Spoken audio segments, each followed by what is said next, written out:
Bonjour à toi et bienvenue dans l'arène des vendeurs légendaires, le podcast pour muscler ton mental dans ton activité commerciale. Je suis Marc Robert, fondateur d'Optimus Academy, accompagnement de la performance commerciale. On va aborder l'approche mentale de la vente pour développer les compétences nécessaires et pour prendre du plaisir dans cette activité. Comme dans le sport, ce sont tous les aspects psychologiques qu'il conviendra d'optimiser pour atteindre et maintenir l'état idéal de performance.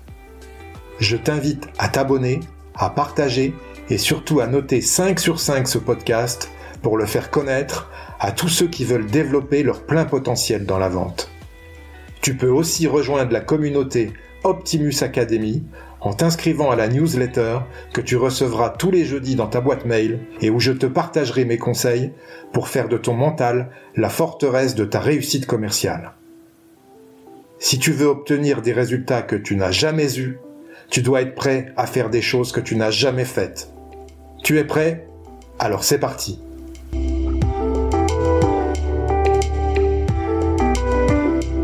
Aujourd'hui, pour le 27e épisode du podcast L'arène des vendeurs légendaires, j'ai le plaisir de recevoir Julien Pellabert de l'Institut NERA. Bonjour Julien.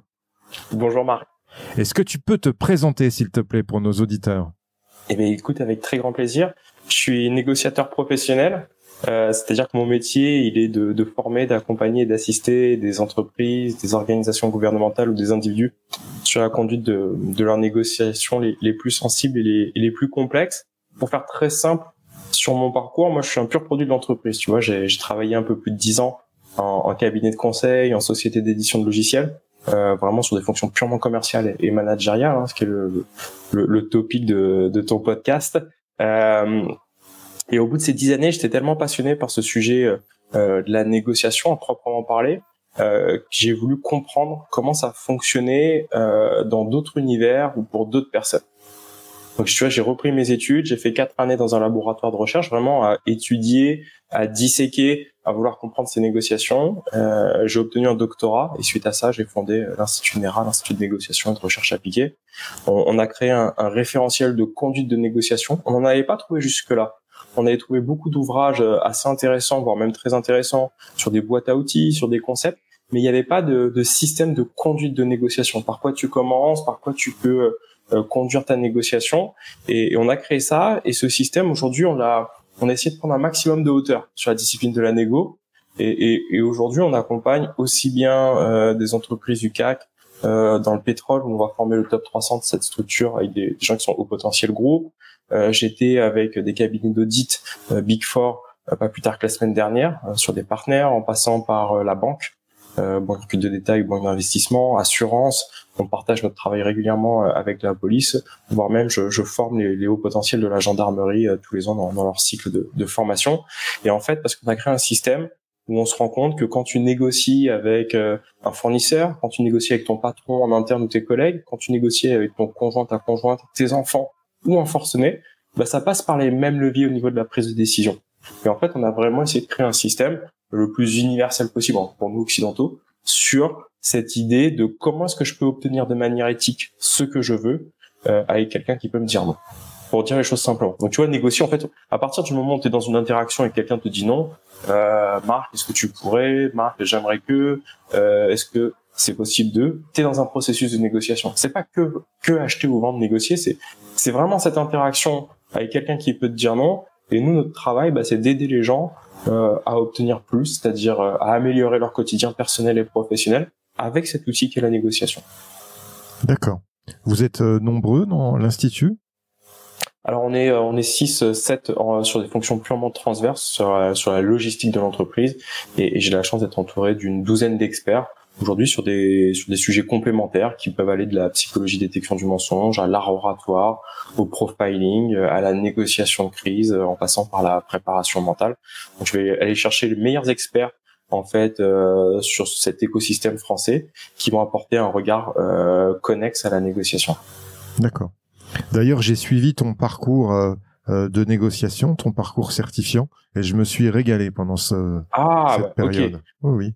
Tu l'as vécu de l'intérieur, t'as vu, c'est un parcours qui est sur, aujourd'hui, il y a 67 capsules, il fait 7 heures sur 10 jours aujourd'hui, mais on a 12 des plus grands experts, on a des anciens négociateurs du RAID, du GI, on a de la prépa mentale. En fait, j'ai la chance, en tant que personne passionnée par sa discipline, d'attirer à moi des gens qui, sur leur expertise, sont au moins autant passionnés. Merci beaucoup pour ton retour, Marc. Sachant ton expertise sur le sujet, ça me touche. Mais c'est sincère et je me suis régalé, c'était vraiment top. Voilà. La détection du mensonge m'a beaucoup plu.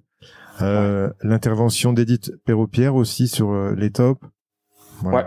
C'est une vraie discipline, la détection du mensonge. Il y a trop de personnes encore qui sont sur cette image à la Lie to Me des travaux de Paul Ekman, je me gratte le nez ou je fais ça, qui d'une certaine manière, on sait que ça fonctionne pas ou de façon très marginale.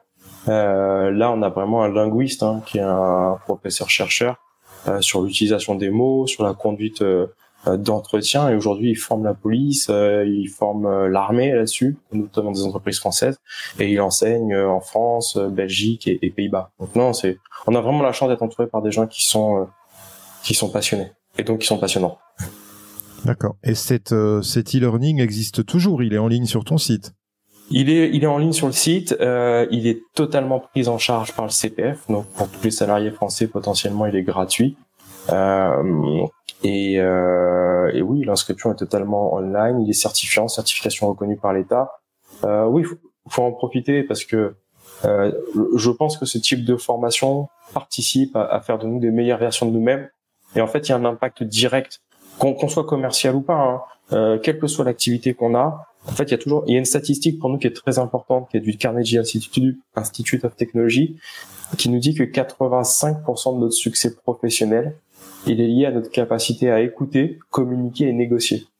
85% de notre succès pro, capacité à écouter, communiquer et négocier. Ça veut dire qu'aujourd'hui, il y a 15% de ton succès professionnel qui est lié à ton expertise métier. Il y a 15% du succès d'un sales, par exemple, qui est lié à sa compréhension du processus de vente, ou qui est lié à son expertise technique métier du produit en question. 85% du reste, c'est sa capacité à écouter, à communiquer et à négocier. Mais quels que soient les métiers, ça peut être un manager, un directeur financier, ça peut être quelqu'un qui est sur de la comptabilité. Aujourd'hui, un bon comptable, c'est pas juste un comptable qui est bon avec les chiffres. C'est quelqu'un qui a la capacité d'écouter, de communiquer et de négocier.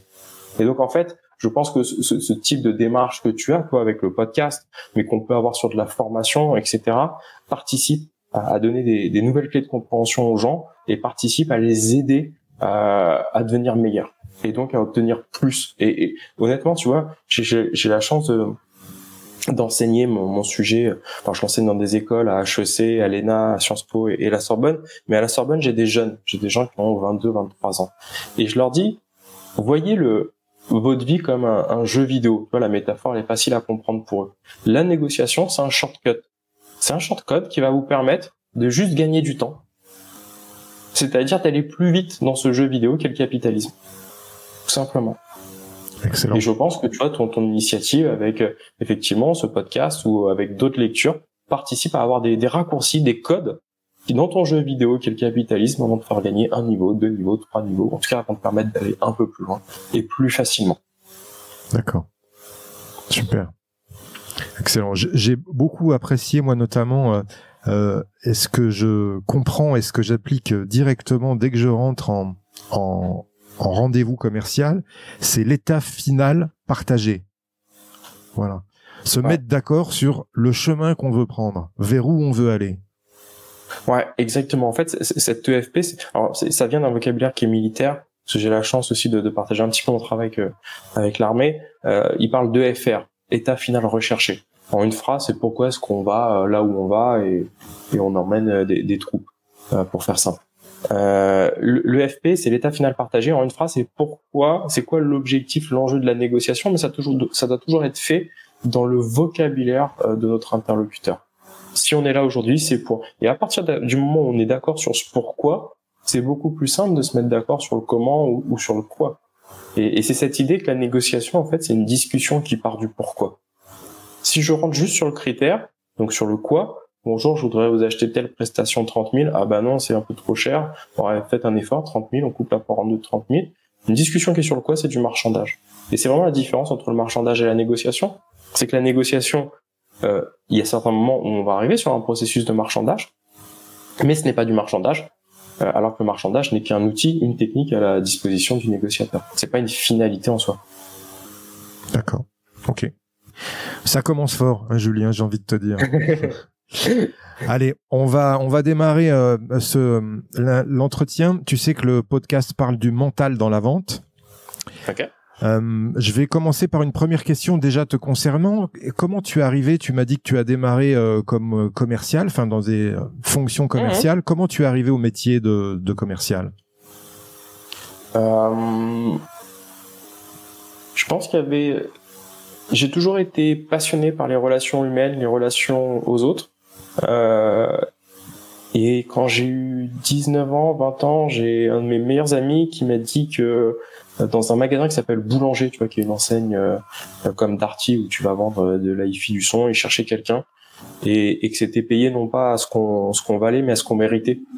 Et donc en fait, j'ai passé mes 2 premières années à vendre des systèmes hi-fi, son, les premiers à l'époque, les premières télévisions à écran plat. Et j'y connaissais rien du tout. J'ai été passionné et très très rapidement j'avais un 14 heures. C'est-à-dire je travaillais les week-ends, samedi, dimanche en parallèle des études. Et très rapidement je me suis retrouvé à faire sur un système 14 heures des salaires qui étaient aussi importants que mes collègues aux 35 heures. Et ça m'a passionné. Voilà. D'accord. Des rencontres. C'est que des rencontres. Intéressant ce que tu dis. Figure-toi que j'ai commencé dans ce secteur-là. Ma première société s'appelait Home Cinema Concept. Génial. Où j'ai vendu du matériel home cinéma, des vidéoprojecteurs, le début des lecteurs de DVD. Ah ouais, mais moi ça tu sais, il y a un inconscient collectif sur le métier de commercial. Quand t'es jeune, tu sais pas trop ce que c'est.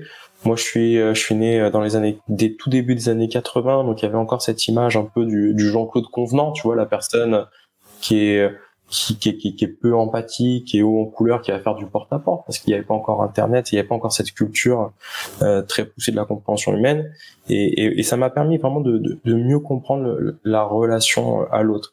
Et la petite anecdote, c'est que quand j'avais 20 ans, je me disais quand je serai grand et quand je réussirai, je m'achèterai un home cinéma. Tu vois, c'était vraiment pour moi, c'était l'élément qui montrait que tu avais réussi dans la vie, c'était avoir un home cinéma. Tu vois, comme quoi il faut pas grand-chose. Donc voilà. Dès que j'ai eu la chance de faire un gros variable un peu avant la trentaine, je me suis pris un 5.1, je crois que c'est l'achat dont je me souviens encore et que j'ai encore aujourd'hui, 10 ans après. D'accord. Julien, quelle est selon toi la qualité mentale principale d'un bon vendeur? La qualité principale, je pense, c'est la curiosité. Je pense que la curiosité, alors c'est malheureusement ce vilain petit défaut que les parents essayent de limiter chez les enfants pour s'acheter la paix sociale, mais la curiosité, c'est vraiment ce qui est le plus important. C'est vous. En fait, c'est comprendre que dans un acte de vente, la seule personne qui prend la décision, c'est l'autre. Et l'autre prend sa décision non pas dans notre référentiel, même si on aimerait bien, même si on aimerait le convaincre, mais dans son référentiel, dans sa compréhension du sujet. Et la curiosité, en fait, c'est s'intéresser profondément à comment est-ce qu'il voit les choses.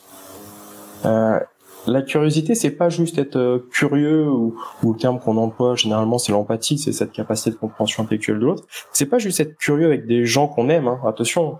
Ou c'est vraiment cette curiosité ou cette empathie avec des gens qu'on n'aime pas ou des gens avec qui on sent que c'est compliqué.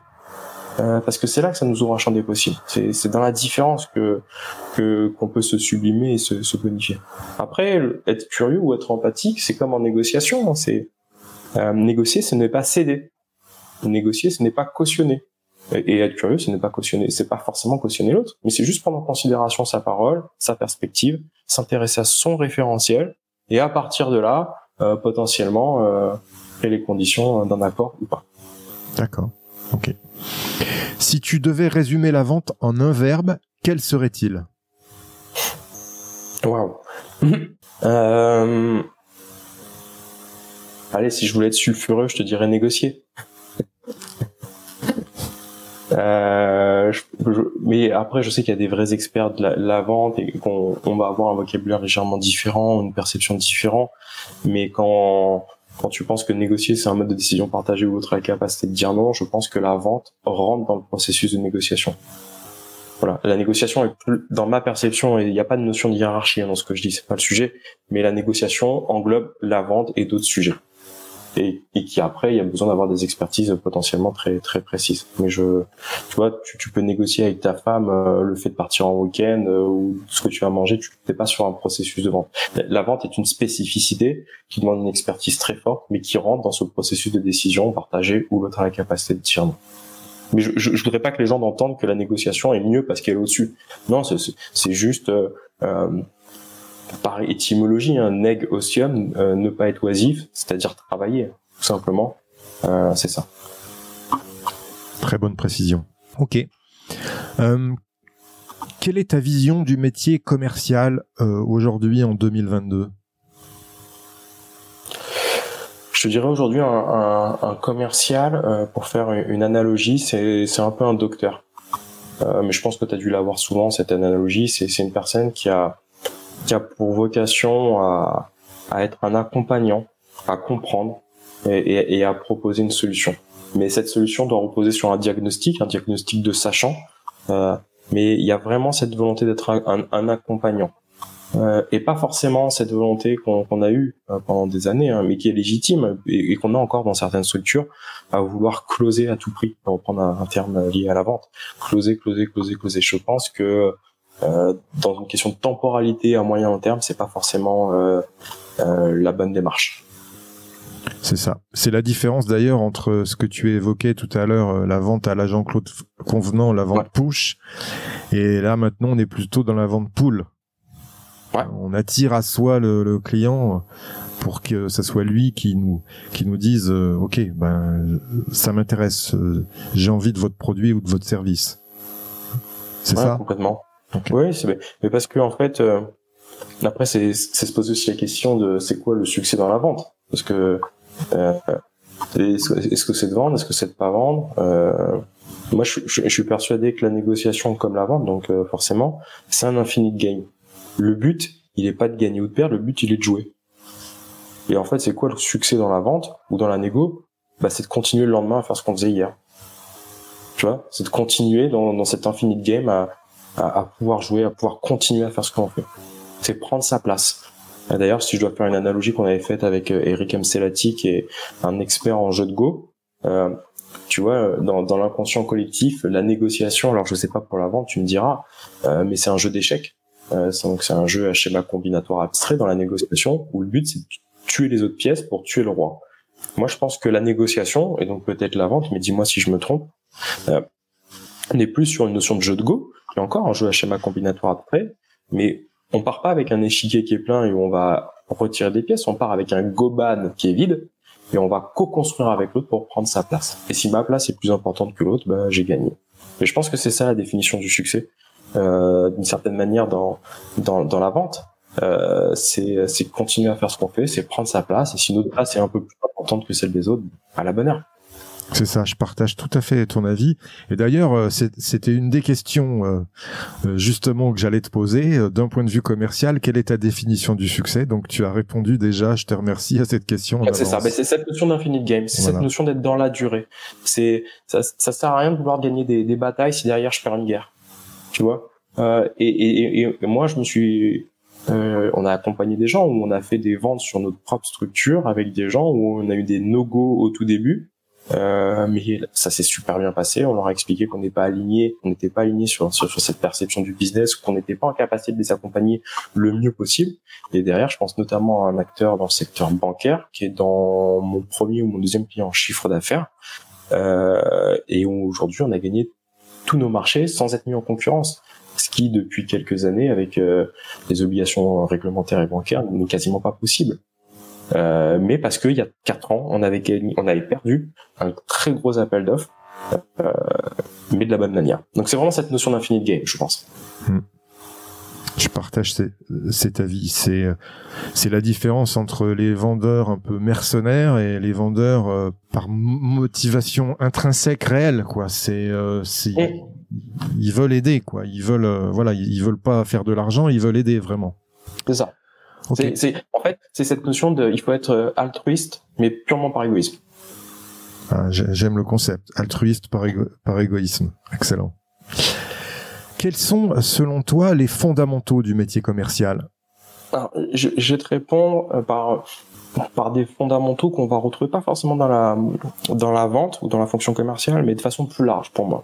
Parce que j'ai la chance de partager mon travail et de travailler notamment, je disais, avec l'armée, et notamment des anciens des forces spéciales à Lorient sur les commandos marines, et je vais nommer l'entreprise qui fait des trucs assez incroyables sur le leadership, qui s'appelle Pegasus Leadership, des anciens des forces spéciales. Et il me disait que quand il recrutait des forces spéciales, il les recrutait sur 3 fondamentaux, qui sont la bonne humeur, la discipline et l'humilité. Et je pense que ces 3-là, en fait, dans la fonction commerciale, elles s'appliquent complètement. C'est la discipline parce que il faut être discipliné pour aller chercher de la performance, parce que c'est pas une question de motivation, le métier de la vente. Parce qu'il y a des journées t'es motivé, t'as des journées où t'es pas motivé, et puis t'as des gestions de temps faibles qui est extrêmement difficile. Donc il faut être discipliné, il faut croire en soi. Faut de l'humilité parce que très rapidement tu peux avoir l'impression, parce que t'as fait un ou gros deal, que t'es bon, alors que pas forcément. Je connais des très bons commerciaux qui performent pas pendant longtemps parce qu'ils sont pas sur le bon marché ou pas avec le bon produit, tout simplement, ou pas les bons clients. Et puis à l'inverse, t'as des très mauvais commerciaux qui performent parce qu'ils sont au bon endroit au bon moment et qu'il y a une demande qui est toute faite. Donc c'est pas lié. Puis il faut de la bonne humeur parce que la vie elle est triste si on n'a pas cette bonne humeur, parce qu'elle nous permet d'être plus heureux, de trouver notre équilibre et de travailler cette relation à l'autre plus facilement. Donc non, je te dirais bonne humeur, discipline et humilité. Voilà. D'accord, j'adore. Quelles sont tes valeurs dans ton activité commerciale, Julien? Je te dirais, je pense l'honnêteté. L'honnêteté de dire quand tu sais faire, l'honnêteté de dire quand tu sais pas faire, l'honnêteté sur... Moi, j'ai pas d'engagement de résultat sur mon métier. Quand on fait du conseil, on a des engagements de moyens. Et si tu veux, ce qui prévaut, c'est ma réputation. Les gens m'achètent pour ma réputation. Et ce qui participe à cette réputation, c'est cette honnêteté. Même si ça amène de temps en temps à dire des choses qui sont peut-être compliquées à entendre. Mais en fait, c'est plus simple. Je pense que le mensonge est un poison. Par confrontation ou par omission, mais on peut se permettre plus facilement le mensonge par omission. Alors la différence de confrontation omission, peut-être pour les gens qui nous écoutent, c'est que le mensonge par confrontation, c'est hier vous étiez au cinéma et votre conjoint vous dit t'étais où hier, et vous répondez je travaillais. Donc là, le mensonge par confrontation, on va falsifier totalement la réalité, et le mensonge par omission, on va dire qu'une partie de la vérité, voilà, à son interlocuteur, et on va garder sous la manche. Mais je pense que l'honnêteté est très important pour moi. D'accord. Ça fait partie de ce que j'ai échangé avec Aurélien, tout à fait. La différence entre le mensonge par confrontation et le mensonge par omission. C'est vrai. Et tu vois. Ouais. Je pense que, et puis tu vois, dans la vente, je veux dire, il y a rien de pire. Il y a rien de pire parce que le jour où le mensonge, faut revenir sur ce que c'est quand l'autre va avoir connaissance de ton mensonge. Ça peut casser ta relation, ça peut abîmer ta réputation, ça peut rendre certains contrats caducs. C'est un vrai poison. Vaut mieux dire non à l'autre et ne pas avoir de problème à dire non à l'autre que de rentrer sur un processus de mensonge et qui en plus amène une surcharge cognitive à celui qui va la faire, qui va devoir faire donc un focus d'attention là-dessus et qui pourra pas être aussi bon derrière. Donc non, c'est un véritable poison. Okay. Et il y a d'autres façons d'obtenir plus, d'ailleurs. On va parler énergie dans la vente parce que la bonne gestion d'une énergie cohérente pour performer en vente est importante. Ça consomme beaucoup d'énergie, le métier commercial. Est-ce que tu as des stratégies à nous partager pour bien gérer son énergie? Je sais pas, c'est propre à chacun. Moi, j'essaye d'avoir, alors c'est pas pour le mettre en opposition avec l'inverse, mais j'essaye d'avoir une très bonne hygiène de vie. Je me couche, mais parce que ça m'appartient, c'est comme ça que je suis plutôt efficace. Je me couche pas très tard. Je me couche vers 23h, 23h30 maximum, des fois même 22h30. Je me lève tôt par contre, je travaille à partir de 6h du matin. J'essaye de faire du sport tous les 2 jours à peu près, tous les 2-3 jours. Donc non, essayer d'avoir un bon équilibre de vie. Ok. Je pense.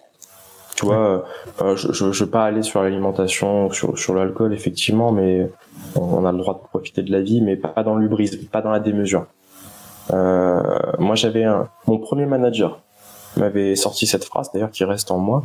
Des fois, quand j'accompagne des plus jeunes, c'est qui sait se coucher tard, c'est se lever tôt. Et donc voilà, c'est d'une certaine manière, on est responsable de ce qu'on fait, et la première chose, c'est de prendre soin de nous, c'est de prendre soin de notre machine. Et d'ailleurs, je fais un parallèle qui des fois n'a aucun rapport, mais ça sert à rien de vouloir prendre soin de la planète, de vouloir prendre soin de l'écologie, de l'environnement, avec des gens qui sont pas capables de prendre soin de leur corps déjà.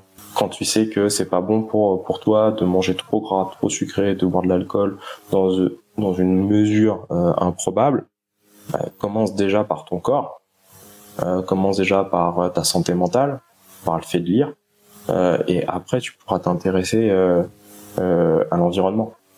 Mais en fait, elle est là la complexité, c'est que on se rend compte que déjà que les gens sont pas capables de prendre soin de leur corps, comment tu voudrais qu'ils prennent soin d'un truc qui pour eux est aussi éloigné que l'environnement, même si c'est tout ça est la même chose. Donc commençons par une bonne hygiène de vie, je pense. D'accord. Julien, est-ce que tu as une opportunité que tu as su saisir dans ton parcours commercial qui a changé ta vie? Oui, mon doctorat. Clairement, le doctorat m'a permis d'avoir une compréhension bien plus précise de ce sujet. Il a permis de me différencier de mon écosystème. Il m'a permis de rencontrer des gens incroyables et il m'a permis en fait tout simplement de gagner en liberté. D'accord. Et je crois justement, pour revenir aussi à ce que tu disais sur l'hygiène de vie, me semble-t-il, j'avais écouté quelques interviews que tu avais données, où tu avais expliqué que tu avais été le seul pendant tes études à te lever tôt un matin pour aller à une conférence ou à une réunion où on avait besoin de parler de toi. Ouais. Bien, merci Marc, bien joué. En fait, quand j'ai eu mon diplôme, mon premier diplôme qui était un bac+5, on avait demandé à la promotion de venir un samedi matin à 10h, alors que nous on était en stage, c'était le début du stage, pour faire un retour d'expérience auprès des étudiants bac+4 qui voulaient postuler au bac+5, au master à l'époque. Et j'étais le seul ancien élève donc, qui était encore en stage à avoir dit bah voilà, moi je sors le vendredi soir et puis le samedi matin je serai à la Sorbonne à 10h, sachant que j'habitais en Île-de-France, donc j'habitais pas à Paris. Et pour une prise de parole qui est de 2-3 minutes, juste pour dire bah voilà, moi aujourd'hui je suis sales dans un cabinet de conseil. Et puis ces 3 minutes se sont plutôt bien passées. Donc le directeur de la Sorbonne à l'époque m'a dit bah, est-ce que tu peux revenir l'année prochaine pour faire un retour d'expérience à la population bac+5 qui aura intégré le master, une petite demi-heure. Et puis en fait de fil en aiguille, ce qui semblait être tout sauf une opportunité, m'a permis de faire une conférence à la Sorbonne, 2 conférences. Après on m'a demandé d'animer un module sur la vente et sur la négociation parce que ça faisait 4-5 ans que j'en faisais avec le bac+5. Et à ce moment-là, toujours la même personne, le directeur de la Sorbonne, un jour, je lui dis, écoute, j'aime ma discipline, est-ce qu'il serait absurde que je puisse faire un doctorat, qu'est-ce que t'en penses? Et il me répond, t'as pas le parcours pour, parce que moi j'avais ce qu'on appelait à l'époque un DESS, ou un bac+5 professionnel, donc qui était pas de la recherche ou un DEA pour notre génération. Et il m'a dit, t'as pas le parcours pour, par contre, moi je suis dans l'école doctorale de management de la Sorbonne, je vais te mettre en contact avec ces personnes-là, vends-toi d'une certaine manière, rencontre les gens et tu verras. Et c'est ça qui m'a permis derrière de trouver ma directrice de thèse, pour qui j'ai un indéfectible respect et une très grande reconnaissance, qui est Alice Leflanchec. Et donc en fait j'ai Pierre Médan, Alice Leflanchec et Anne Gratacap. C'est vraiment ce triumvirat qui m'a permis de reprendre mes études alors que je travaillais et de faire ce doctorat. Mais en fait ce que les gens doivent comprendre, c'est qu'on peut pas avoir de grosses opportunités si on n'a pas de moyennes opportunités. Et on peut pas avoir de moyennes opportunités si on n'a pas de petites opportunités. Et ces petites opportunités, on les a tous au quotidien. Il y en a certains qui vont les saisir, il y en a d'autres qui vont pas les saisir en se disant non mais qu'est-ce que je vais me lever à 7h30 du mat pour être à la Sorbonne à 9h30, aucun intérêt. Bah ouais, bah peut-être pas. Et pour moi ça a été peut-être pas. Moi ça a été vraiment mis tout bout à bout un game changer. Excellent, très belle anecdote. Ça me fait penser à la différence que les Grecs donnaient sur le temps, entre le temps qui passe, le chronos, et le kairos, le temps de l'opportunité. Ouais. Hein, c'est ça. Ouais. Le kairos, qui est le moment opportun en grec, effectivement, bien joué. Et que nous, on va retrouver en négociation, où tu vas retrouver dans la vente entre la phase de création de valeur et la phase de réclamation. C'est le moment où tu switches. C'est ce moment opportun qui est pas évident à trouver et qui est encore moins évident à transmettre quand tu formes les gens, leur dire bah écoute, maintenant que tu as créé beaucoup de valeur, beaucoup de choses, tu as été curieux, bah maintenant il va falloir faire preuve d'assertivité. Totalement. Entièrement aligné, Marc. Et c'est souvent aussi le moment du closing, ce temps opportun où il faut savoir closer au bon moment. Il y a beaucoup de commerciaux qui ont tendance à rajouter, à relancer, à remettre des arguments, alors que non, le bon moment, il est là, il faut closer. C'est ça, c'est ce que je viens de dire moi sur un vocabulaire négo, mais c'est exactement ça. C'est le moment où tu switches, où tu y vas. Mais ça fait peur aux gens parce que potentiellement ils ont le refus, et le refus à ce moment-là il est plus impactant qu'en début. Ok.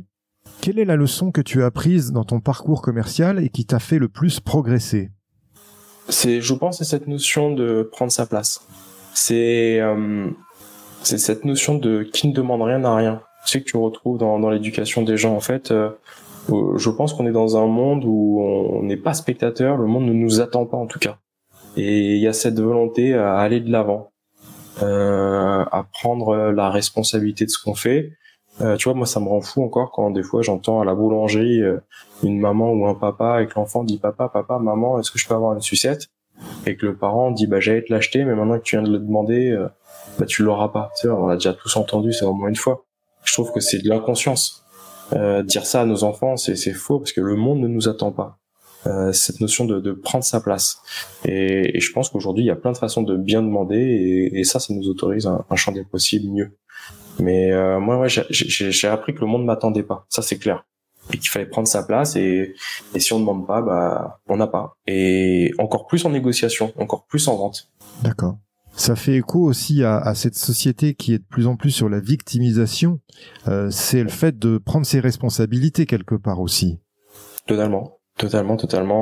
Mais la victimisation, c'est sympa parce que en fait, c'est une place qui permet d'avoir l'attention et la considération des gens. Et puis pour peu qu'on ait une personne qui veuille rentrer sur ce triangle dramatique de Cartman avec la place du sauveur, voilà, c'est plutôt cool. Je pense qu'il y a d'autres façons d'avoir l'attention des gens que de se victimiser, notamment par la réussite. Mais en fait, faut escalader d'une étape. Pourquoi est-ce que j'ai besoin d'avoir la considération au regard des autres? Est-ce que moi je me suffis pas à moi-même? Je pense que si. Donc j'ai pas besoin d'avoir ce regard d'une certaine manière de l'autre. Mais après, ça c'est propre à chacun. D'accord. Alors une question que je pose à tous mes invités, c'est un petit peu la question fil rouge du podcast, c'est quelle est, selon toi, Julien, ta plus grande qualité commerciale qui te rend unique, authentique et non normée? Ouais, c'est intéressant. Écoute, j'ai envie de te dire, c'est compliqué parce qu'en fait, quand tu accompagnes des entreprises ou des gens, ils sont toujours tous très beaux, très forts, très intelligents, très curieux. Je connais personne dans l'accompagnement d'une entreprise qui me disent, écoutez, Marc, moi j'ai le meilleur produit de la place. Par contre, il est vrai que sur le service après-vente, on est vraiment très mauvais. Voilà. Donc tout le monde est assez très fort. J'ai envie de te dire, c'est cette notion d'unicité. C'est peut-être juste parce que je suis moi-même. C'est moi. En fait, ce qui me différencie, c'est moi sur mon essence même. Je pense pas être plus curieux qu'un autre, je pense pas être plus intelligent qu'un autre, je pense pas être plus discipliné qu'un autre. Je pense que je suis juste moi. C'est une alchimie de différents facteurs qui combinés font une recette qui est pas bonne, qui est pas mauvaise, mais qui est moi. Ok. Et c'est comment je trouve ma place là-dedans, quoi. D'accord. Une question sur l'organisation du métier commercial. Qui doit te parler. On sous-estime souvent l'importance de l'organisation dans le métier de sales. Quelle est pour toi la bonne organisation commerciale? Waouh, c'est pas évident parce que c'est ça la beauté de ce métier, c'est que chaque journée est différente. Et donc en fait, tu dois l'adapter à tes contraintes, à ton environnement, à tes clients. J'ai envie de te dire, je pense que la bonne organisation, c'est cette notion de différencier ce qui est important et urgent, et ce qui est ni important ni urgent. C'est de déléguer un maximum de choses qui ne nous apportent pas une grosse plus-value, mais qu'on va pouvoir déléguer et traiter ce qui est important et urgent, puis après traiter ce qui est important. Et dans le métier de commercial, on peut avoir tendance à tout considérer comme urgent et important. Et des fois, il y a des choses qui sont juste urgentes, mais qu'on peut déléguer ou qu'on peut même ne pas forcément toucher. Parce que c'est des métiers où honnêtement, si tu voulais travailler 24 heures sur 24, tu pourrais le faire. Il y a toujours des choses à faire. Donc c'est peut-être se préparer en amont avec son forecast de l'année, avec son activité, et après avec une forme de discipline, essayer d'être capable de voir ce qui est urgent et important. Je sais pas si c'est la réponse que tu attends, mais c'est comme ça que moi je verrais les choses, je pense. C'est comme ça que je les applique au quotidien. C'est ta réponse en tous les cas, qui me convient parfaitement. Merci Marc. On va parler gestion des émotions. Alors là, ça, c'est quelque chose qui est une spécialisation aussi complexe dans la négociation. Et la gestion des émotions dans la vente aussi, et la pression des résultats, c'est quelque chose qui traverse en permanence l'état d'esprit du vendeur. Comment tu gères tes émotions dans la vente? Est-ce que tu as des stratégies à nous partager pour bien gérer ces émotions? Ta question, elle est très intéressante parce que déjà, elle souligne deux choses. Un, les émotions, et deux, tu m'as dit la pression des objectifs. Et c'est deux choses pour moi qui sont totalement différentes. Je vais commencer déjà par les émotions. Les émotions, pour moi, dans notre travail, elles sont pas positives ou négatives, hein, comme tu as l'habitude de l'entendre généralement sur ces sites comme LinkedIn ou tous ces coachs ou ces ouvrages de développement personnel. Parce que si les émotions étaient positives ou négatives, il faudrait qu'on aille juste chercher des émotions positives et se couper des émotions qui sont négatives. C'est pas ça. Une émotion, ex movare, c'est quelque chose qui va mettre le corps en mouvement. Elle a forcément une utilité. Tu vis l'émotion et après ton corps se met en mouvement. Elle a forcément une utilité. L'émotion, elle est agréable ou elle est désagréable. Mais j'ai le droit d'être en colère. J'ai le droit d'être en colère parce que la colère va m'apporter cette énergie supplémentaire pour challenger le statu quo, pour dépasser mes croyances limitantes, pour soulever des montagnes. C'est une énergie qui est louable, la colère. C'est l'énergie du manager, du leader, du chef d'entreprise, qui s'inscrit en faux sur quelque chose et qui a besoin de cette énergie. C'est l'excès de colère qui est pas bon. C'est l'agressivité, c'est la violence. Au même titre que j'ai le droit d'être joyeux. La joie vient me renseigner sur le fait que je viens de satisfaire un de mes besoins ou un de mes enjeux en négociation. C'est génial d'être joyeux. Marc, je suis très content de te rencontrer aujourd'hui. Ça va créer du lien, ça va nous permettre de la curiosité, etc. En revanche, j'ai pas le droit d'être trop joyeux parce que dans ce cas-là, je vais perdre en vigilance. Moi, je serai moins vigilant sur les contreparties, je vais faire des concessions, etc. Donc en fait, la première chose sur la gestion des émotions, c'est de comprendre qu'elles ont une utilité. Et c'est de comprendre à quoi elles nous renvoient. Qu'est-ce que ça veut dire quand je suis en colère? Qu'est-ce que ça veut dire quand je suis triste? Qu'est-ce que ça veut dire quand j'ai peur? Et à partir de là, c'est de s'adapter à ce que notre corps nous dit, tout simplement. Et c'est de comprendre que si je suis en colère ou triste, c'est par rapport à un événement. Et donc, je ne suis pas colère ou je ne suis pas tristesse ou je ne suis pas joie. Et juste à partir de là, ça nous permet de prendre de la hauteur déjà et de comprendre que dans beaucoup de situations, en fait, une fois la colère passée, j'ai pas de raison d'être en colère toute la journée. Tout simplement. Donc ça, c'est la première chose. Je pense que la gestion des émotions, elle vient avec une meilleure compréhension de ce que ça vient nous dire. Le deuxième sujet qui était la pression des objectifs. Alors nous, c'est notre principe numéro 3 qu'on a, qui est d'une certaine manière, on contrôle pas le fait de réussir ou enfin de vendre ou de ne pas vendre. On ne contrôle pas le fait que l'autre puisse nous dire oui. On ne contrôle pas le fait que l'autre puisse s'engager sur X licences ou X unités de production de ce qu'on vend. On ne contrôle pas le fait que l'autre nous signe un bon de commande avant le 31 décembre. On peut créer les conditions pour l'influencer, mais je le contrôle pas. Enfin, t'es le seul qui peut me dire oui, Marc.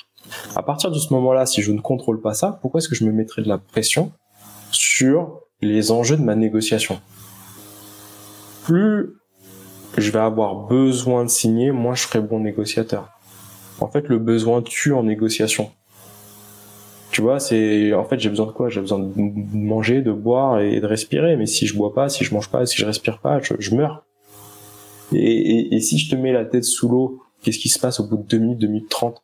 Ton cerveau, il va commencer à sécréter de la cortisone, de la noradrénaline, ton corps va se débattre et ça va te permettre de survivre quelques secondes de plus. Mais t'es en train de perdre le contrôle de ton corps. Si dans ta négo ou ta vente, tu dis j'ai besoin de ce deal, t'es en train de créer les conditions dans ton cerveau, dans ton mental pour perdre le contrôle de ta vente ou de ta négo, tout simplement. Les meilleurs commerciaux, c'est les commerciaux qui ont fini leur année 2-3 mois avant et on a l'impression qu'ils marchent sur l'eau parce qu'ils en ont plus besoin. C'est la même chose, imagine, je vais te faire une analogie avec le sport, 89e minute au football, sur un match qui fait 90 minutes, il y a 0-0, et puis là on te dit tir au but, penalty, boum. Si tu vois les conséquences de ton penalty, en disant si je réussis, je vais être champion du monde, ma femme va me trouver génial, on va porter la coupe, l'équipe va me trouver incroyable, la presse va me trouver incroyable, et je suis en vacances pendant 2 mois, il y a très peu de chances que tu mettes la balle au fond des cages. Maintenant, si tu penses à rien, juste être la meilleure version de toi-même, parce que ça t'appartient. Ça dépend de toi. Ta capacité à écouter, communiquer, comprendre l'autre. Et donc, dans le foot, ta capacité à être les deux pieds ancrés.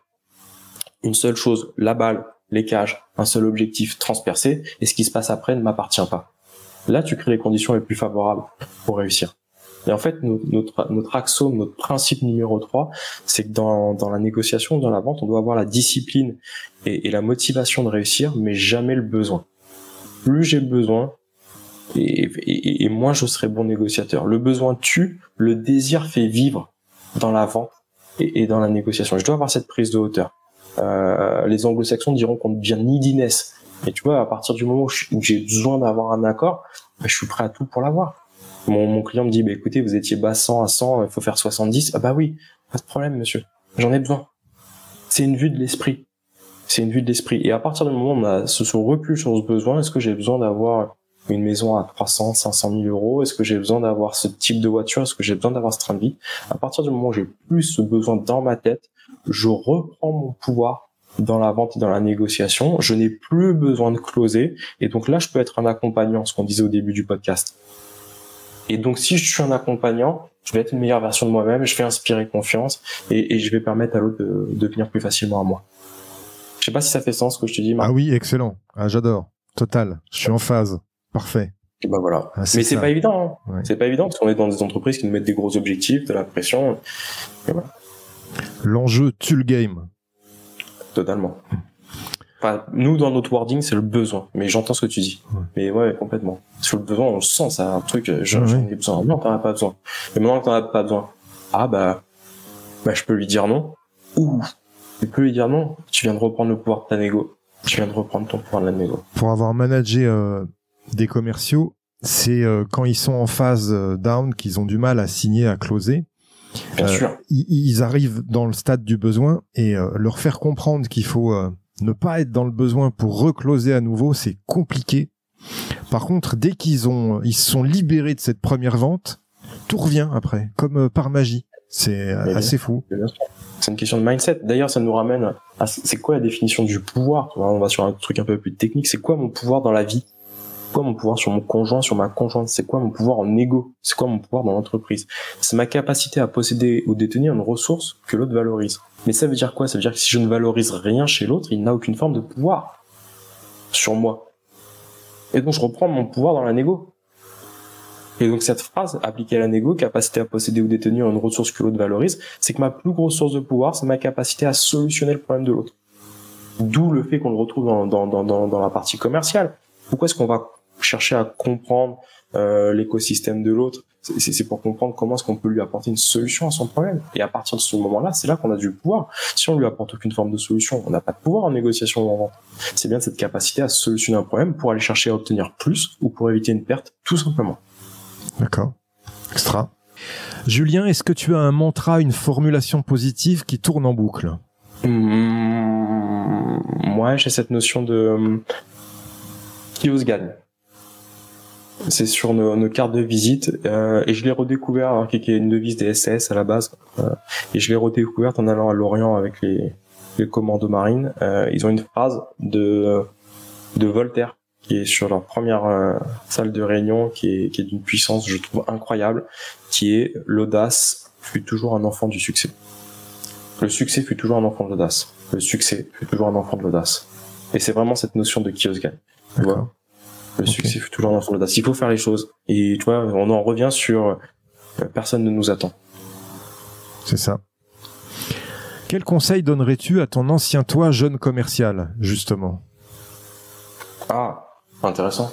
C'est la question que je pose à chaque fois sur mon podcast, en fin de podcast. Quel conseil je lui donnerais? Continue tes fondamentaux. Bonne humeur, discipline, humilité. Clairement. Et crois en toi. La vie qui t'est réservée est une vie que tu ne pouvais même pas rêver ou imaginer quand t'avais 15 ou 20 ans. D'accord. Clairement. Et je me rassurais. J'étais anxieux. Ah, voilà. Ouais. Ok. On dit que ton niveau de réussite correspond à la compétence qui te freine. Quelle est, selon toi, la compétence mentale qui peut te limiter dans ta progression? J'en ai aucune idée. Je pense qu'il y en a plein. Et en fait, le problème, c'est qu'on ne sait pas ce qu'on ne sait pas. Donc c'est l'ignorance, peut-être. Ouais, c'est ce côté, je sais pas ce que je sais pas. Et ça passe par un travail d'introspection. Ça passe par une meilleure connaissance de soi, je pense. Tu vois, je pense que j'ai jamais été aussi bon négociateur ou commercial que quand j'ai eu la chance d'être entouré de thérapeutes. Et même de faire un travail sur moi, de thérapie. Parce que c'est les mêmes concepts qu'on a sur ce rapport à l'autre que ce rapport à nous, qu'à la négociation. Tu vois, à partir du moment où tu quémandes pas l'attention de l'autre, tu deviens meilleur dans la vente, mais c'est la même chose dans ton couple ou dans ton rapport aux autres. C'est comment tu trouves cette place. Et tu vois, j'ai une citation pour moi qui résonne assez fortement au quotidien, alors qui est de Lao Tzu, mais qui est vraiment cette notion de celui qui croit en lui-même n'a pas besoin de convaincre les autres. Celui qui est heureux avec lui-même n'a pas besoin de l'approbation des autres. Et celui qui s'accepte lui-même, le monde entier l'acceptera. Mais même ce début de phrase de Lao Tzu, il est utile dans la négociation ou dans la vente. Celui qui croit en lui n'a pas besoin de convaincre les autres. Moi, j'ai jamais été aussi bon sur du conseil ou sur de la formation qu'à partir du moment où je cherchais pas à convaincre. Je sais que ça fonctionne, je sais que c'est bien. Tu prends pas, ça t'appartient. Mais je suis pas là pour te convaincre. Mais quel soulagement. Tu vois, on se sublime. Donc ouais, je te dirais ça. D'accord. Ok. Écoute, on arrive à la fin de ce podcast. Julien, je te remercie pour cet échange très riche, avec beaucoup de pépites que tu nous as partagées. C'était top. Mais c'est pas tout à fait fini. On va finir par un top 5. Tu sais, moi, j'ai un passé de sportif de haut niveau. J'ai joué au basket à haut niveau. Et dans toutes les émissions sportives, tu finis toujours par les meilleures actions, tu sais. Ok. Donc là, c'est un top 5, c'est 5 questions rafales. Le but, c'est de répondre du tac au tac. Est-ce que tu es prêt? Je fais au mieux.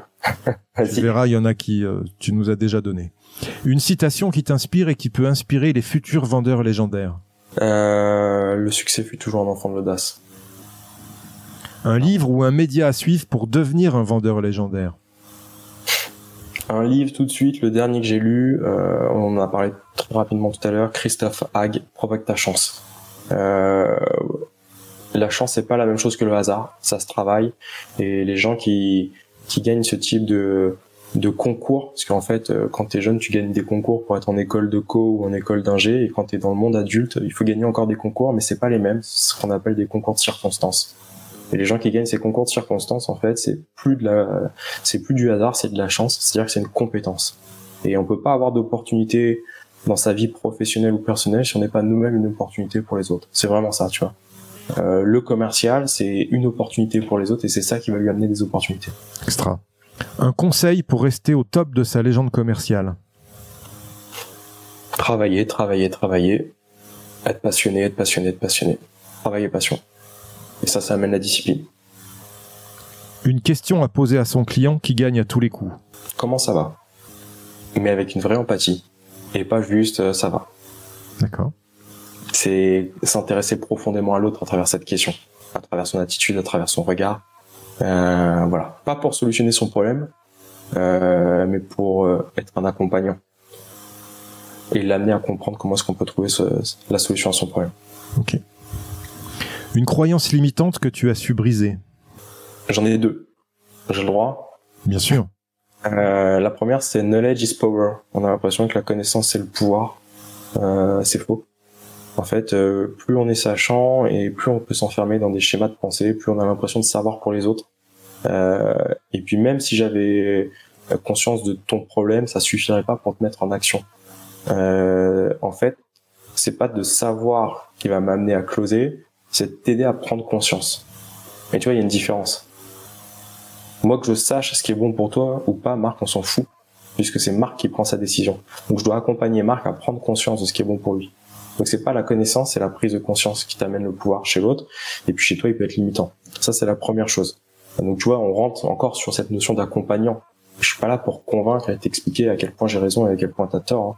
C'est vraiment, c'est à toi de prendre conscience de ça. Si je veux vraiment que ça perdure. La deuxième, c'est que le bonheur et le malheur ne dépendent pas des autres. Mon bonheur, mon malheur ne dépend pas des autres. J'en suis responsable.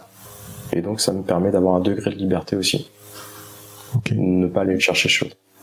Excellent.